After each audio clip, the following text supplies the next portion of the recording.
ልክ ሁለት ቀን ሮብ ዕለት ነው የጸለይከው። ዓርብ ዕለት ዕዳ ነበረብኝና ያንን ዕዳ ወደ 58,000 የሚጠጋ ተከፈለልኝ። ወንድሜ ከፈለ። ወንድም ከፈለልህ? አስታውሳለሁ። ያንተ በር አይዘጋም። እንደዚህ እንዳልኩ ብቻ አስታውሳለሁ። ያንተ በር አይዘጋም ተከፈለልህ ብቻ እንደዚህ እንዳወራው አሁን አስታውሻለሁ። ያንተ በር አይዘጋም እንዳልኩ ብቻ አስታውሳለሁ።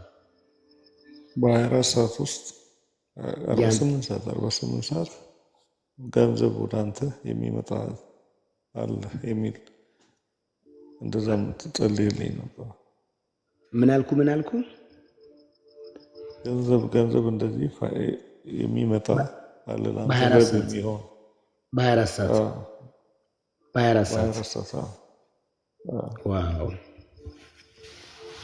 መንፈስ ቅዱስ ያወራውን እንግዲህ እኔ አሁን በስጋ አላውቅም እኮ ለዛ ነው የሚጠይቅህ እንደገና። ከዛ 58,000 ብር ዕዳ የነበረውን ወንድም ከፈለልህ።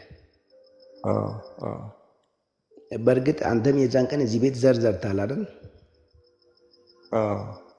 የሚገርም ነው። አስታውሳለሁ። እንደውም ዋይፋይ ኪራይ ምናምን ብዬ እንትን ሲል እኔ ብለህ ከአንድ ወንድሞች ጋር ቀን ላይ ቀትር ላይ ነው አይደል? ቀትር ላይ ምሳ ሰዓት ምናምን ትክክል። ወደ 8 ሰዓት ምናምን አካባቢ። ዋው!